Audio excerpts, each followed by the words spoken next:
इस खतरनाक डायमंड के अगले ऑनर या यूँ कहें तो इसका अगला शिकार लंदन का एक अमीर बैंकर थॉमस होप हुए। लेकिन इस डायमंड का कर्स किंग लुइस पर भी शुरू होने लगता है। बाद में दोनों पति पत्नी को फ्रेंच रेवोल्यूशन के दौरान गिलोटीन के द्वारा मार दिया गया। 1911 में न्यूयॉर्क टाइम्स ने एक लिस्ट जारी की जिसमें इस डायमंड के विक्टिम्स के नाम थे।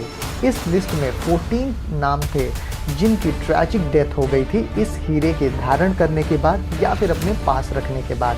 लकी और अनलकी ये दो ऐसे शब्द हैं जिसे हम किसी न किसी चीज़ के साथ जोड़ते हैं। किसी के लिए उनका घर उनके लिए लकी होता है, तो किसी के लिए कोई वस्तु उनके लिए लकी होती है, तो किसी के लिए कोई इंसान उनके लिए लकी साबित होता है। और ठीक उसका उल्टा भी है, कुछ चीज़ें हमारे लिए अनलकी यानी कि मनहूस भी साबित होती हैं। उनके हमारे जीवन में आने से हमारे जीवन में उथल पुथल मच जाती है। आज हम ऐसे ही एक चीज़ के बारे में बात करने वाले हैं, एक डायमंड के बारे में, जो जितना ज़्यादा मशहूर है उतना ही ख़तरनाक भी है। जो भी इसके ऑनर रहे हैं उन्होंने बहुत ही बुरे इसके कॉन्सिक्वेंसेस देखे हैं। उनकी लाइफ पूरे तरीके से बदल गई है, या यूँ कहें तो उनकी मौत हो गई है। उनमें से एक भी नहीं बचा है। आज के हम इसी हीरे की हिस्ट्री के बारे में जानेंगे कि इसकी जर्नी कैसे रही है और किन किन ऑनरों की इसकी वजह से मौत हो गई है, और ये हीरा कहाँ से निकला, कैसे इसकी जर्नी रही और आज कहाँ है, इसके बारे में हम जानेंगे। हेलो फ्रेंड्स, मेरा नाम है उज्ज्वल आकाश और बिना किसी देरी के इस वीडियो में आगे बढ़ते हैं। होप डायमंड 45.5 कैरेट का डायमंड है जो 25.6 mm लॉन्ग, 21.78 mm वाइड और 12 mm डीप और ब्लू कलर का डायमंड है। और इसके इस कलर का कारण है इसमें थोड़ा सा बोरन भी शामिल है जिसकी वजह से ये ब्लूइश कलर आता है। और ये डायमंड जब मिला था तब वो आज से 60 कैरेट ज़्यादा था और इंडिया में मिला था 1631 में। कार्ल शुकर के अनुसार, जो ब्रिटिश क्रिप्टो जियोलॉजिस्ट हैं और ऑथर भी हैं द अनएक्सप्लेन्ड बुक के, उनके अनुसार ये डायमंड हिंदू टेम्पल के गॉड के फोरहेड पर था, जिसको मंदिर के ही एक पुजारी ने उस मूर्ति से वो डायमंड चुरा लिया, जिसके बाद उसकी दर्दनाक तरीके से मौत हो गई। कुछ लोगों का ये भी कहना है कि ये डायमंड देवी जी के मुकुट से चुरा लिया गया था और उस पुजारी के मरने के बाद ये डायमंड हाथ लगा एक फ्रेंच मर्चेंट के, जीन बैप्टाइस्ट ट्रेवरनेर के। और यहाँ से थोड़ी सी इसकी जर्नी मिस्टीरियस हो जाती है, क्योंकि कुछ लोगों का कहना है कि ट्रेवरनेर ने ये डायमंड प्रीवियस ऑनर से चुराया था और कुछ का कहना है कि उसने इसे ख़रीदा था। इसके अलावा भी र्यूमर है कि डायमंड ट्रेवरनेर के हाथ में आने के बाद उसको सीरियस फीवर हो जाता है और वो उस डायमंड को और कुछ दूसरे सामान के साथ किंग लुइस 14 को बेच देता है और ट्रेवरनेर बैक टू इंडिया चला जाता है ट्रिप के लिए। और उसी बीच में कुछ वुल्व्स के अटैक की वजह से, कुछ वाइल्ड डॉग्स के अटैक की वजह से उसकी मौत हो जाती है, जिसके बाद किंग लुइस ने डायमंड के शेप को चेंज करा के ट्रायंगल शेप में गोल्ड नेकलेस में बनवा लिया। तब ये कट होके 67 कैरेट्स का रह गया, जिसको वो ओकेजनली पहनने लगते हैं। जिसके बाद ये डायमंड धीरे धीरे लोगों की नज़र में आने लगता है और जिसका निकनेम हो जाता है फ्रेंच ब्लू। लेकिन इस डायमंड का कर्स किंग लुइस पर भी शुरू होने लगता है और इसकी वजह से किंग लुइस को गैंग्रीन नाम की बीमारी होने लगती है, जिसमें बॉडी के टिश्यूज़ डेड होने लगते हैं, जिसके वजह से उनकी मौत हो जाती है। इसके बाद उनके उत्तराधिकारी किंग लुइस 15 ने इस डायमंड को रीसेट करवाने के लिए ज्वेलर को दे दिया, जिसके बाद कुछ सोर्सेस का कहना है कि किंग लुइस 15 ने अपनी वाइफ मैरी एंटोनेटी को दे दिया, जिसको उन्होंने इसे पहनना शुरू कर दिया। बाद में दोनों पति पत्नी को फ्रेंच रेवोल्यूशन के दौरान गिलोटीन के द्वारा मार दिया गया, जिसके बाद होप डायमंड रॉयल स्टोर चला गया और उसके बाद रॉयल स्टोर हाउस से भी चोरी हो जाती है। और इस चोरी के 2 साल के बाद डायमंड सडनली इंग्लैंड में नज़र आता है, लेकिन ये वहाँ कैसे पहुँचा?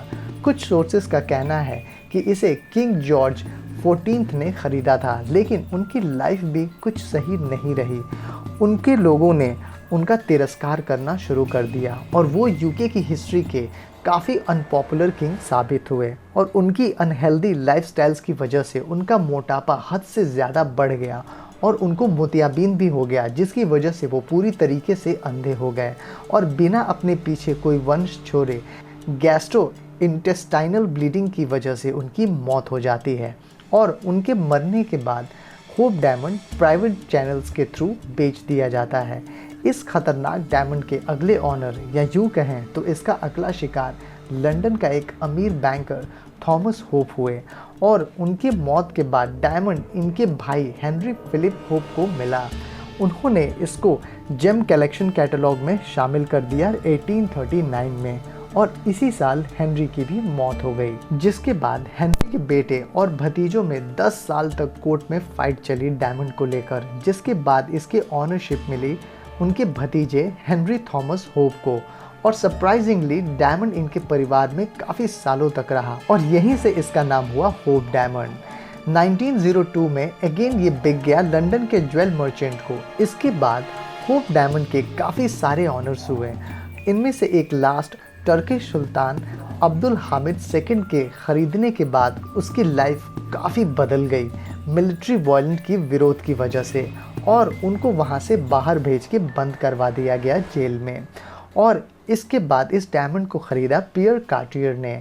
उन्होंने भी इसको रीसेट करा के मैकलिन फैमिली को बेच दिया और इस बात से बेखबर थी वो फैमिली कि आगे उनके साथ क्या होने वाला है।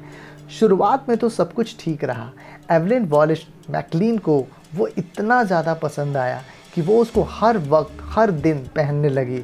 कुछ टाइम तो वो अपने फेवरेट डॉग को भी ये पहना देती थी, बट ये खुशी ज़्यादा दिन तक नहीं चलने वाली थी। सबसे पहले एवलिन के मदर इन लॉ की मौत हो गई। उसके बाद उनका 9 साल का बेटा कार एक्सीडेंट में मारा गया और उनके हस्बैंड का भी किसी और के साथ अफेयर शुरू हो गया और उसके बाद मेंटल हॉस्पिटल वो चले गए और देन उनकी भी मौत हो गई। और उसी वक्त उनका बिजनेस जो कि वाशिंगटन पोस्ट था वो भी बैंकरप्ट हो गया। और ये यहीं तक नहीं रुका, एवलिन की बेटी की भी 25 साल की उम्र में मौत हो गई। इन सब के बावजूद एवलिन को ये बिलीव ही नहीं हुआ कि ये डायमंड कर्स्ड है और उसे अपने साथ ही रखा और उसकी भी मौत हो गई। देन फैमिली पर भी काफ़ी कर्ज हो गया, जिसकी वजह से फैमिली के बाकी के बच्चों ने डायमंड को सेल कर दिया famous American jeweller Harry Winston को और वो उसको हैरी विंस्टन इनकॉर्पोरेशन में अगले 10 साल तक एग्जीबिशन में लगा दिया। उसके बाद हैरी विंस्टन ने इसे डोनेट कर दिया Smithsonian institutes national museum of natural history को और ये तब से वहीं है और आज ये 45 कैरेट का ही रह गया है।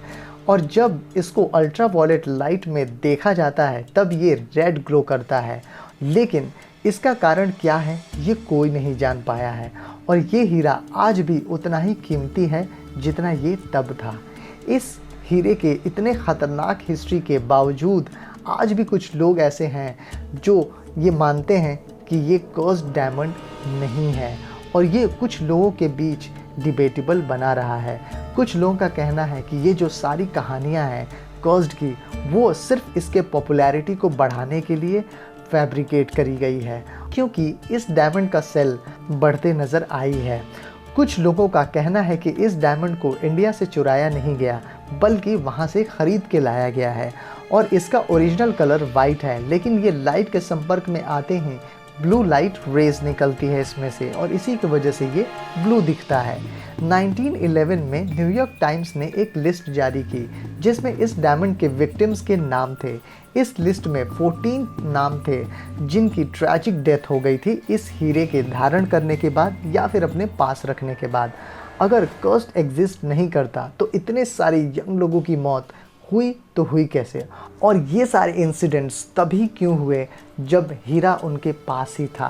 कुछ लोगों का मानना है कि वाकई में ये कर्स्ड डायमंड है क्योंकि एक नहीं दो नहीं बल्कि कई सारी ऐसी कहानियां हैं और ये रिकॉर्डेड स्टोरीज़ हैं जो ये पुख्ता करती हैं कि ये हीरा जिनके पास भी गया है उनकी लाइफ में सिर्फ़ और सिर्फ तबाही देखने को मिली है या फिर दर्दनाक तरीके से उनकी मौत हो गई है। आपकी क्या राय है? आप अपनी राय ज़रूर इस कमेंट सेक्शन में लिखें नीचे। आई होप कि ये वीडियो आपको पसंद आई होगी। अगर ये वीडियो आपको अच्छी लगी तो इस वीडियो को आप लाइक करें, शेयर करें, सब्सक्राइब करें और बेल आइकन ज़रूर दबाएं ताकि हमारे आने वाली जितनी भी वीडियो हैं वो सबसे पहले आपको विजिबल हो। और हम मिलते हैं किसी अगले वीडियो में। तब तक के लिए this is Ujjwal Akash signing out until we meet again.